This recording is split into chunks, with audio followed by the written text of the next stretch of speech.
가장 큰 문제는 무엇이 문제인지 모르는 것. 당신의 문제를 해결하는 방송, 문제적 보험. 당신의 문제를 해결하는 방송, 문제적 보험, 친절한 토끼님입니다. 오늘은 법률사무소 국민생각에서 손해사정 업무를 담당하시는 팀장님하고 이야기를 해보도록 하겠습니다. 먼저 자기소개 먼저 부탁드릴게요. 안녕하세요. 저는 법률사무소 국민생각에서 근무하고 있는 장영진 팀장입니다. 저희 국민생각 보상팀의 주 업무로는 보험 분쟁, 국가유공, 교통사고, 산업재해, 그리고 학교안전공제, 배상책임, 국가장애 등급, 국민연금 장애 등 대한민국에서 다쳤을 때 받을 수 있는 모든 보상에 대해 담당하고 있습니다. 이제 저희가 손해사정 업무 같은 거에 대해서 이제 지난 팟캐스트나 유튜브에서 좀 언급을 해드린 적은 있었는데, 아직도 그 손해사정인 손해사정사 구체적으로 어떤 일을 하는지 잘 모르시는 분들이 많거든요. 그래서 이렇게 방금 소개로 인사말을 드리긴 했는데 좀 구체적으로 이야기를 한번 해야 될 것 같아요. 저희 여기 손해사정 업무라는 게 각각 사무실마다 조금씩 역량 차이도 있을 거고 담당하는 차이도 있을 건데, 저희 사무실에서는 교통사고, 장기보험 분쟁, 그리고 국가유공권이 제일 많고요. 각종 산재건들이랑 학교안전공제, 그리고 배상책임이 그 뒤를 잇따르고 있습니다. 그래도 모를 것 같은데요. 네. 손해사정이라는 뜻을 뭐라고 표현하면 될까요?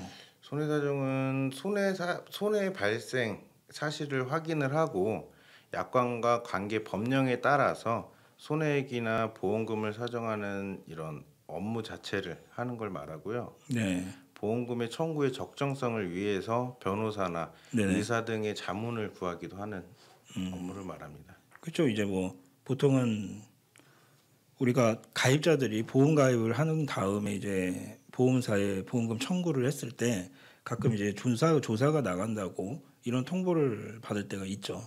네. 일반 가입자들은 사실은 그럴 때 좀 걱정을 좀 하고, 뭐 조사를 한다고 하면 내가 뭐 잘못했나 약간 이런 생각도 좀 들거든요. 근데 이제 지금 여기 국민생각 같은 경우는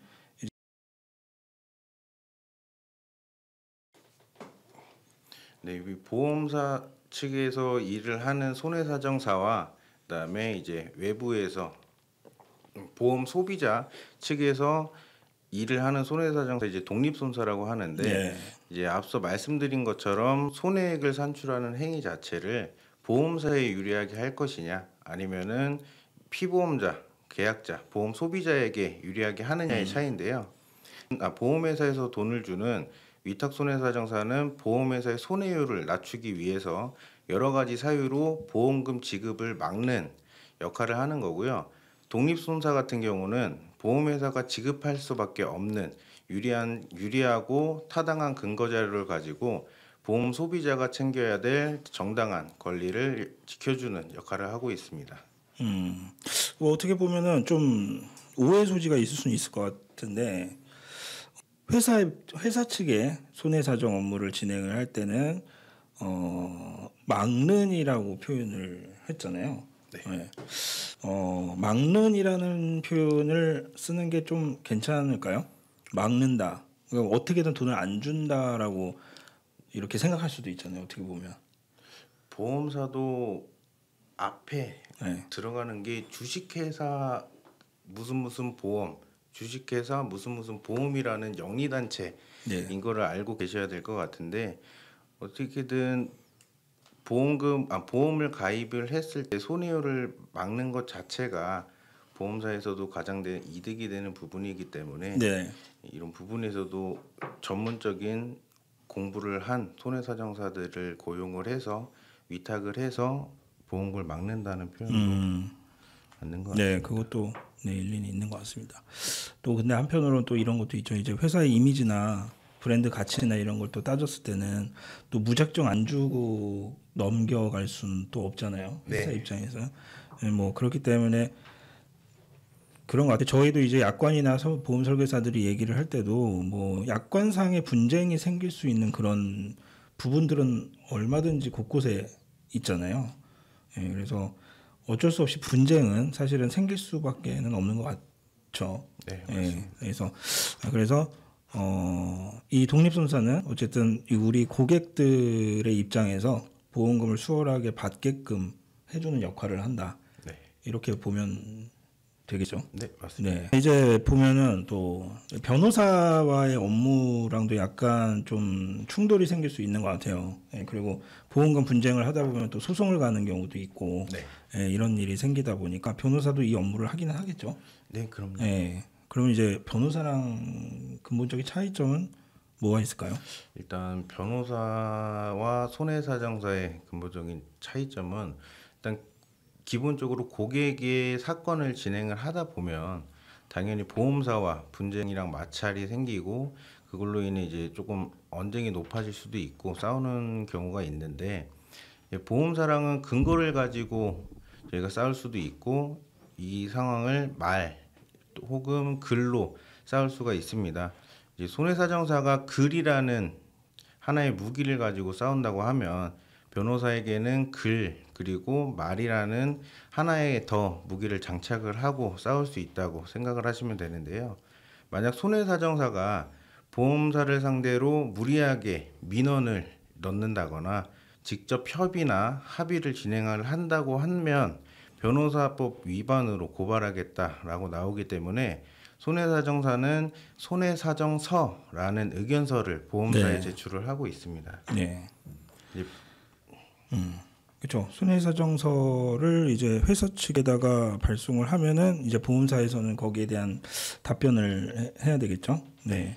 근데 보통 이제 저도 그런 분쟁건들을 겪다 보니까 뭐 다양한 회사들이 있는데 뭐 이렇게 모두 다 전체적으로 줄 수 없다라는 어떤 그 결과가 나왔을 때 이제 손해사정사를 통해서 분쟁을 해소를 할 때 보통 이렇게 한 회사가 지급을 하게 되면 따라서 보통 많이 주는 경우들이 많이 생기잖아요. 네, 그렇죠. 그래서 뭐 이거는 사실은 원래 없었던 얘기 갑자기 생각난 건데 유독 좀 보험금을 지급 잘하지 않는 잘하지 않는다라기보다는 좀 지저분한 회사들이 좀 있죠.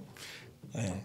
이거 회사를 언급은 안 할게요. 그냥 뭐 특정 회사를 좀 비방하는 것처럼 보일 수 있으니까. 하지만 저는 이미 사실은 이런 얘기는 많이 하긴 했거든요, 제가. 근데 뭐 사실 해도 상관은 없는 것 같기는 한데 그래도 있긴 있어요, 그렇죠? 네, 있는 건 확실합니다. 저는 이제 궁금했던 게 이제 그런 얘기들 많이 하죠. 특히 이제 우체국에 대한 얘기를 한번 좀 들어보고 싶거든요. 이제 저희 그 고객들한테 그래서 설계사가 하는 얘기랑은 좀 다를 수 있으니까 개인적으로는 지난 여러 분쟁건들 중에 손해사정사를 통해서 분쟁을 해소를 하고 했지만 많은 회사가 따라서 주고 했지만 우체국에서는 결국 지급하지 않았던 케이스들이 몇 건 있었어요. 이런 경우는 보통 어떻게 진행을 하시나요? 우체국 같은 경우에는 민영보험이기 때문에 사실 튼튼한 벽이 조금 가로막혀 있다고 생각을 해도 좋을 것 같은데요. 이제 기본적으로 처음에 글이라는 무기를 가지고 싸웠다가 안 됐을 경우에는 부득이하게 소송을 가는 경우도 있습니다. 근데 소송 가는 비용이랑 그리고 내가 추후에 이제 돌려받을 수 있는 금액이 얼추 맞아야지 소송을 들어가는 게 맞고요. 소송을 진행하기 전에 먼저 뭐 손해사정사한테 맡겼다가 뭐 처리가 안 됐을 때 처리가 안 됐을 경우에는 또다시 이제 수임료라든지 발생되는 변호사한테 진행이 되는데 손해사정사가 속해 있는 변호사 사무실에 맡기는 경우가 제일 비용적으로도 그런 거 조금 그것도 방법은 될 수 있겠네요. 혹시 저런 거 어쨌든 우체국은 이제 우정사업본부에 분쟁조정위원회가 있잖아요. 별도로. 네. 혹시 거기 근무 인원이 몇 명인지 혹시 들어보셨어요? 아니 저는 딱히 이거는 정확하게 사실 확인한 건 아닌데 어디서 내부적인 그거로 나왔던 자료를 본 적이 있어요. 근데 그 지금까지 그런지 모르겠어요. 이제 한 3, 4년 전이었는데 분쟁조정위원회에 그 민원이 접수돼서 그걸 처리하는 인력이 4명밖에 없다고 얘기가 있었거든요. 네. 사실은 이게 근본적인 문제도 좀 어쨌든 금융감독원의 분쟁의를 따르지 않기 때문에 자체적으로 분쟁의가 있으니까 개별적으로 운영되는 거는 맞잖아요. 네. 근데 인원이 너무 적으니까 사실상 이 처리가 원활하게 이루어지지 않는다라고 보는 것도 저는 맞는 것 같은데 뭐 아직까지 이거는 모르겠습니다. 얼마나 있는지는 모르겠는데 아무튼 그랬습니다. 그래서 보통 청구나 이런 걸 할 때도 조금 까다로운 면이 있을 수 있기 때문에 설계사들은 보통 그런 얘기를 하죠. 우체국 보험은 이제 보험사가 아니기 때문에 이제 보험사에서 가입을 해라 이런 얘기를 해서 요건 제가 생각이 나서 얘기를 했던 건데 뭐 설계사를 하다가 손해사정사를 넘어가는 이제 친구들도 좀 있었어요. 네. 그래서 이제 처음에는 가서 영업도 하고 이런 것들 많이 봤는데 그런 얘기들을 많이 이제 사설에서 나오더라고요. 이제 변호사법 위반에 관련된 좀 민감한 얘기들. 네. 그런 부분은 마찬가지겠죠? 네. 그럼 저희도 어느 정도는 제재를 받고 있는 건 사실이고, 근데 이제 변호사법이라는 게 변호사가 아닌 자가 이제 법률상 문제라고 하죠. 합의와 중재 네. 그리고 화해, 절충 등을 금지를 하고 있는데 네. 이를 위반 시에는 보통 이제 징역형에 해당하기 때문에 보험사에서 공격적이지 않는 모습을 많이 보이기도 합니다. 합의를 하면 그러니까 합의를 중지하거나 막 제한하거나 이러면 안 되잖아요. 네, 결국에 근데 그거는 제3자인 거죠. 그러니까 사고의 당사자들끼리는 합의에 대한 거를 서로 의논할 수는 있잖아요. 예, 그렇죠. 네, 그거는 변호사법 위반은 아니죠. 그럼 이게 저도 그게 궁금했거든요. 이제 합의에 대한 부분을 당사자들이 하는 거는 괜찮은데 그러면 제3자가 끼어들어서 그걸 하게 되면은 변호사법 위반이 될 수 네. 있는데 저는 개인적으로 그러면은 손해사정사도 아니고 그냥 단순한 제3자, 뭐 지인이라든지 이런 경우도 변호사법 위반으로 적용이 될 수도 있을까요? 적용이 될 수도 있죠. 그렇답니다. 자, 그래서 실제로 문제되는 케이스들이 좀 많이 있나요? 실제로 문제가 되는 케이스들은 일전에 이제 보험사에서 보통 이제 한 번씩 물갈이를 한다고 하죠. 이제 독립 손해사정사들을 한 번씩 이제 쳐낸다는 얘기를 조금 뉴스 기사에서도 한 번씩은 접하실 수 있을 텐데 변호사가 직접 물고 늘어지는 경우는 거의 없어요. 네. 하지만 보험사에서 어느 정도 너무 수준이 높아져서 손해사정사의 수준이 높아져서 보험사가 좀 위협이 될 것 같다. 네. 이런 경우에는 한 번씩 그런 경우도 있는 걸로 보고 있습니다. 뭐든 이제 문제거리를 찾아내서 어떻게든 건다 이 말이죠. 네.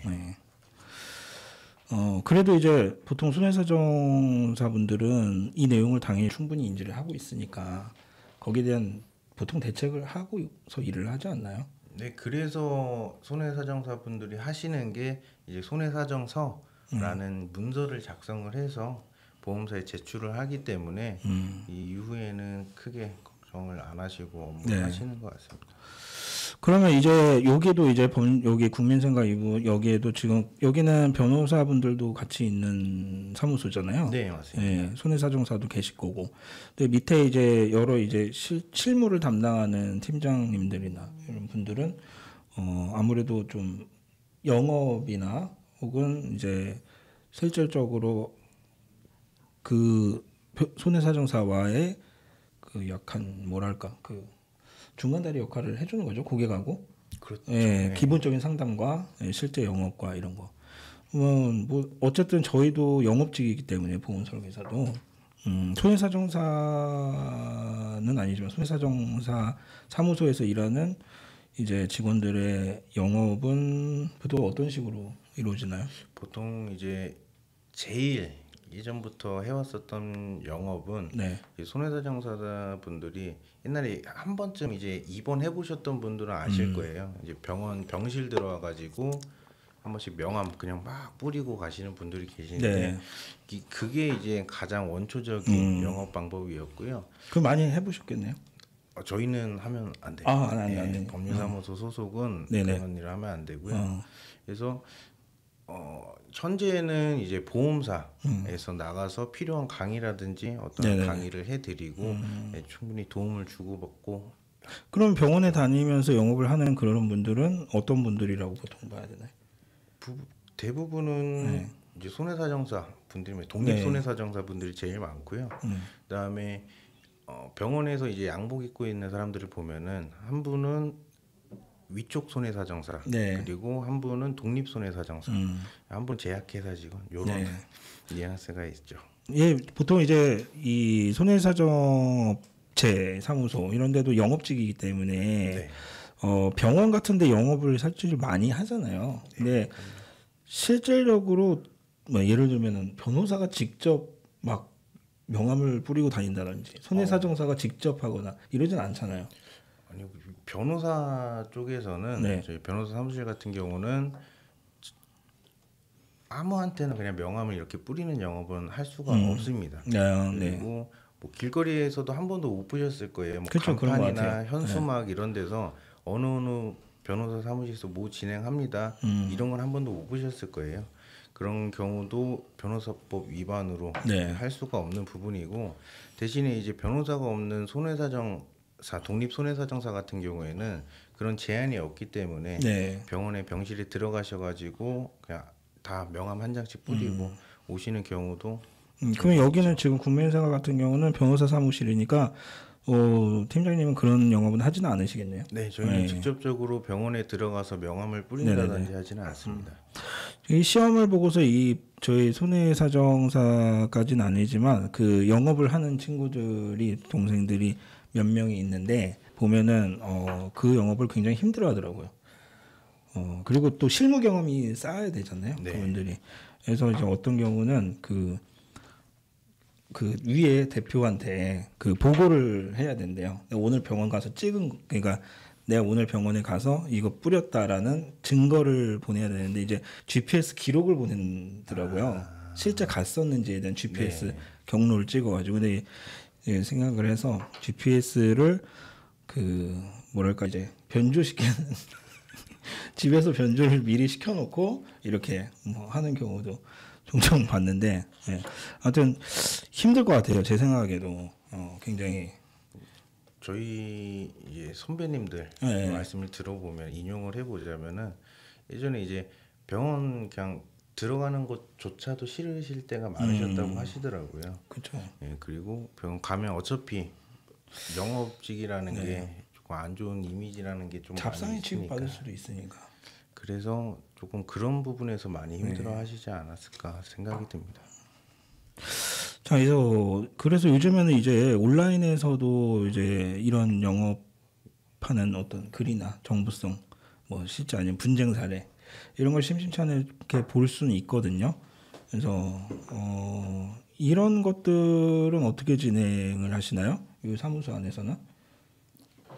먼저 온라인 같은 경우에는 뭐 각각 뭐 사무실마다 변호사 사무실마다 아니면은 독립손해사정사 사무실마다도 운영을 하시는 업체들이 상당히 많고요. 네, 뭐 지식인이라든지 네, 지식인에서 좀 그 네이버 블로그 그리고 홈페이지 이용을 해가지고 하고 있는데 저희 같은 경우에는 개인 블로그를 각각 사무장의 개인 블로그 운영하면서 정보글도 드리고 있고 그다음에 필요하신 분들은 연락 주시면은 네. 상담도 도와드리고 하고 있습니다. 그러면 이제 보통 우리가 변호사는 뭔가 어려움이 있어서 이제 수임을 하거나 이럴 때 일반 사람들이 좀 비싸다라는 인식을 하고 있잖아요. 네. 그래서 그리고 또 내가 이길 수 있을지 질 수 있을지도 모르는데 돈을 이렇게 하는 수임료가 들어가는 게 부담이죠. 보통 이제 손해상사 업체에서는 보통 어떻게 이 부분을 진행하나요? 일단 요것도 어느 정도 이제 사무실마다 그리고 영업하시는 분들마다 조금씩은 다르겠지만 일단 결론부터 말씀드리면은 변호사랑 손해사정사 뭐 대부분의 수임료는 거의 같거나 비슷한 수준에서 이제 평균화가 되고 있는 추세고요. 예, 일부 이제 변호사 또는 일부 손해사정사 분들께서 비싸게 받는 경우도 가끔은 보기도 했었습니다. 이제 변호사 사무실이라고 해서 무조건 수임료를 받는다 이런 거는 아니에요. 네. 그러니까 건 처리를 일단 기본적으로 저희는 이 건은 된다, 안 된다 네. 둘 중 하나로 나눌 거고, 그다음에 예외적으로 조금 애매한 상황들 같은 경우에는 고객한테 미리 말씀을 드리는 편이고요. 네. 아니, 된다고 가정을 했을 때는 수임료는 대부분 이제 많이 안 들어가는 추세고, 네. 이제 성공 보수에서 그렇죠. 아, 직접 그러겠죠. 받는 경우가 있고요. 근데 만약에 소송을 준비해야 되는 경우에는 네. 변호사 분이 소송에 대한 진행 비용이 들어가기 때문에 그때는 수임료가 발생을 하고 있습니다. 그러니까 보통 손해사정사분들이 이제 온라인에서 광고를 할 때 그런 얘기를 많이 하거든요. 우리는 수임료를 받지 않으니까 부담 없이 진행을 하고 성공했을 때 그것만 받는다. 그래서 그것도 뭐 틀린 얘기는 아니죠. 네, 그것도 맞는 얘기고요. 근데 지금 국민생각 같은 경우는 변호사분들도 이미 존재를 하기 때문에 어떤 케이스냐에 따라서 수임료가 발생할 수 있는 부분도 있다 이 얘기인 거죠. 네. 예. 근데 또 그만큼 장점도 있을 거 아니에요. 또 이제 손해사정사만으로 풀지 못하는 그런 케이스들에 대한 것도.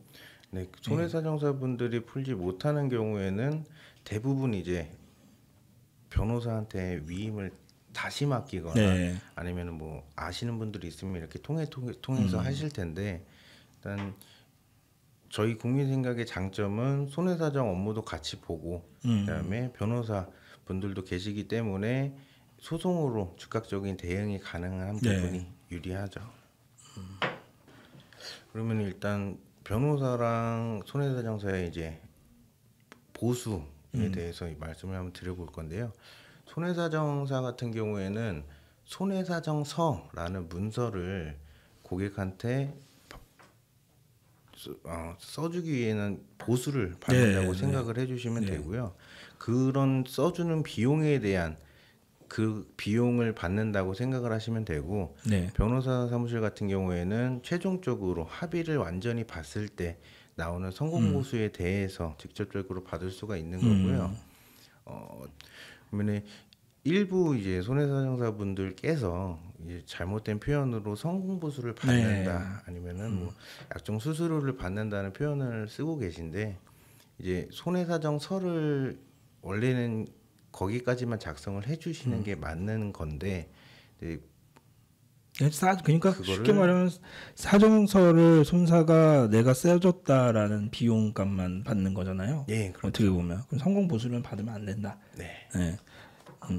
아까 말했던 그 수수료 같은 경우는 이건 변호사 사무실에서에 해당되는 내용이겠죠. 네, 맞습니다. 사실 저도 이제 제 개인적으로 이제 이 업무를 하는 분들을 봤을 때는 다 성공 보수료라고 얘기를 해요. 고객들한테 몇 프로다. 이 건은 몇 프로 제가 받겠습니다. 그렇게 계약서까지 다 쓰거든요. 이게 문제가 있는 거죠, 사실은. 사실적으로는 문제가 있는 거죠. 자, 좀 그렇고 돈은 어차피 비용은 들어갈 수밖에 없죠. 내가 가입자가 혼자서 이거를 대응해서 풀 수 없기 때문에 변호사든 손해사정사든 도움을 받긴 받는데 어쨌든 비용이 들어간다는 거죠. 그러면은 결론적으로 이제 어떤 쪽이 유리한가라고 고객들은 생각할 수가 있죠. 이제 전문성으로 본다면은 이것도 약간 편견일 수 있는데 변호사가 좀 더 전문적이지 않을까라고 생각을 할 수 있는 것 같아요. 손해사정사는 잘 모른다라면 가입자들도 그게 뭐 하는 사람이지 이럴 수도 있으니까. 그렇죠. 일단은 기본적으로 손해사정 업무도 변호사 업무 중에 하나다라고 보시면 될 거고요. 일단 업무적 차이로는 실무를 띄시는 분들은 직접적으로 손해사정사가 변호사보다 실무는 더 많이 띄실 거고, 그다음에 대신에 이제 이론적인거나 소송을 진행할 때는 아무래도 변호사분들이 훨씬 더 업무적인 역량이 뛰어나실 거고요.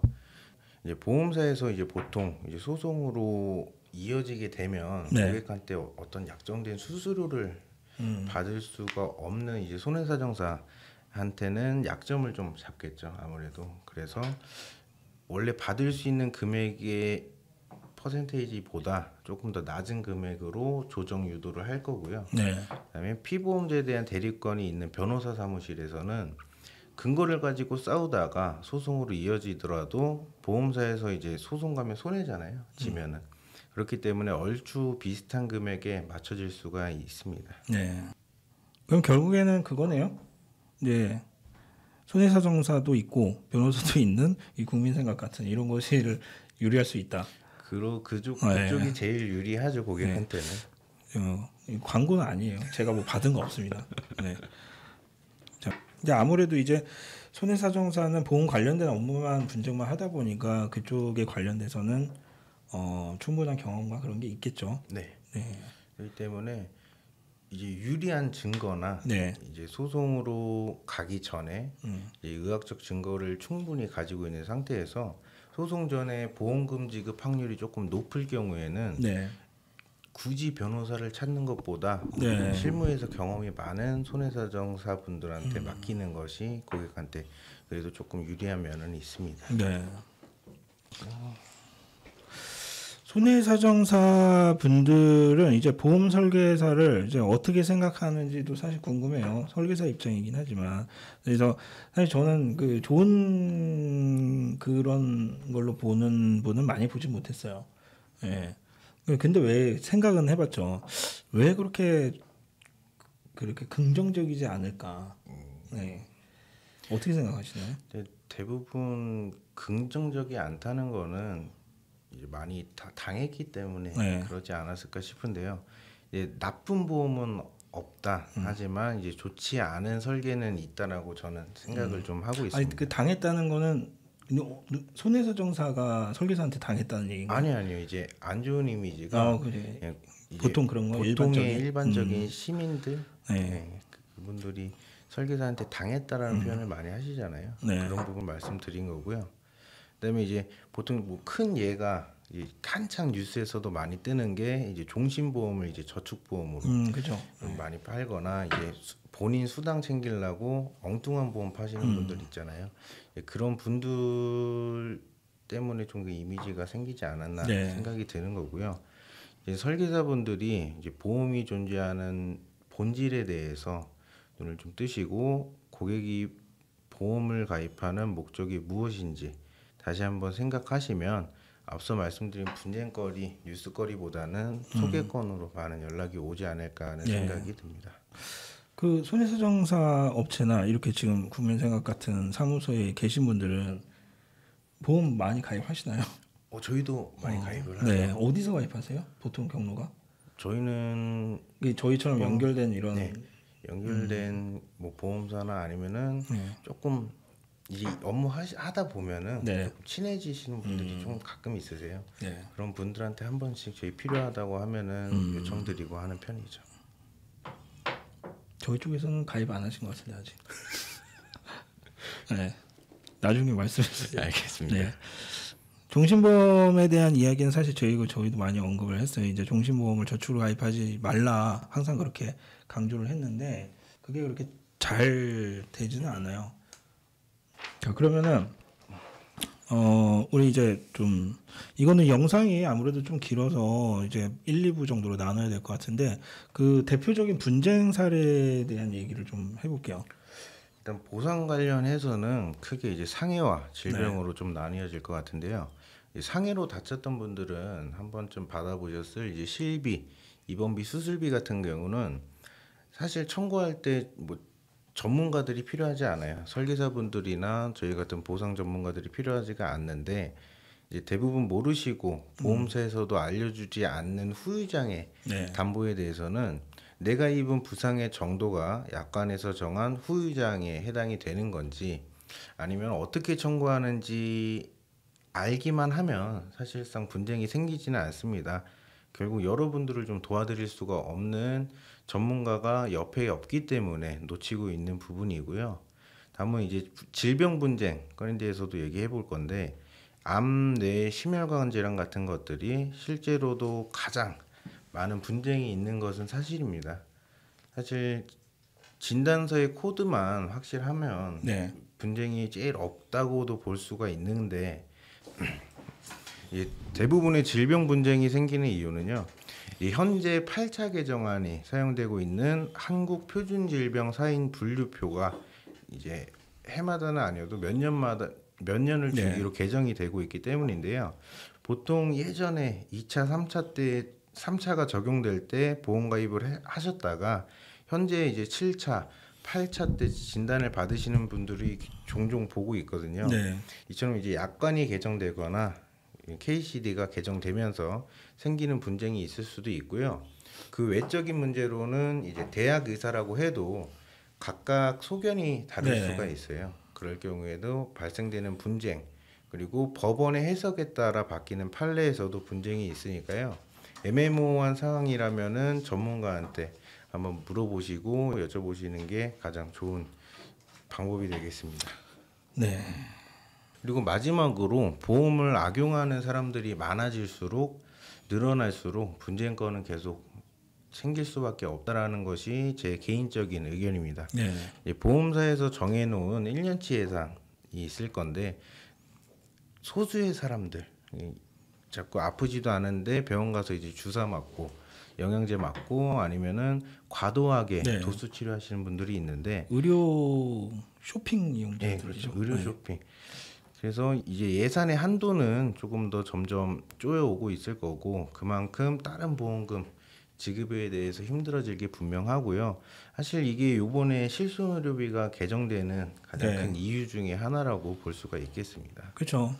저도 사실 오전에 제가 이제 4세대 실손 보험에 대한 교육을 지점원들한테 했는데 그런 얘기 언급을 많이 했거든요. 이제 가입자들은 보험사 욕하고 오른다고 욕하고 나빠진다고 말을 하지만 사실 물론 다른 이유들도 있지만 가입자들의 그런 무분별한 일부 분들의 의료 쇼핑이 현재 이런 상황을 만든 원인들 중에 하나이기 때문에 그런 것들도 좀 우리 보는 시청자분들이 좀 알고 계셨으면 좋을 것 같아요. 지금 꽤 긴 시간 동안 이야기를 좀 나눴는데 마지막으로 간단하게 뭐 마무리 소감? 요즘에는 인터넷에 어떤 진단명만 검색을 하셔도 이제 어떤 뭐 광고성 블로그 같은 데 보시면은 뭐 다 받을 수 있습니다. 무조건 받아드릴게요 하면서 이제 운영하시는 분들이 조금씩 보이거든요. 근데 이런 문제적인 자체가 피보험자한테 조금 망상을 불러일으킬 수 있다라는 생각을 혼동을 줄 수 있다라고 생각을 하고 있고 이런 거에 대해서는 좀 객관적으로 좀 확인을 해보셨으면 좋을 것 같고요. 이제 보험 소비자가 놓칠 수 있는 부분은 좀 잡아주고 관리해 줄 수 있는 보험 설계사랑 보상 전문가가 여러분 주변에 있으시다면 갑작스럽게 일어날 수 있는 사고에는 보험으로 미리 대비를 하시고요. 전문가의 검토 후에 청구해야 되는 보험금에 대해서는 여러분들의 권리를 꼭 찾으실 수 있으시길 바랍니다. 네. 온라인에 잘못된 정보들이 너무 많아요. 이 설계 가입에 대한 잘못된 정보도 있고 이런 말씀하신 분쟁의 잘못된 정보들도 많은데 또 이제 유튜브에서도 또 설계사들의 잘못된 정보가 너무 많거든요. 제가 개인적으로 생각하기에는 유튜브는 최악인 것 같아요. 너무 많은 과도한 유튜브 시청은 인생을 좀 먹습니다. 이건 알고 계시고 자 저희는 그래서 이제 손해사정 업무에 대한 전반적인 이야기를 좀 했는데 다음에 또 뭐 기회가 된다면 또 추후에 또 다른 좋은 내용으로 찾아뵙도록 하겠고요. 여기 국민생활에서도 혹시 유튜브 채널을 운영 계획이신가요? 저희도 계획은 있는데 아직까지 현실적으로 조금 힘든 부분이 있어서 아직 머릿속에서만 굴리고 있습니다. 네, 알겠습니다. 거기 채널에도 이렇게 나중에 오픈을 하면 한번 불러주시면 알겠습니다. 좋을 것 같아요. 알겠습니다. 저희는 그럼 다음 시간에 또 다른 내용을 찾아뵙도록 하고요. 자, 오늘은 준비한 내용은 여기 정도에서 마무리하겠습니다. 감사합니다.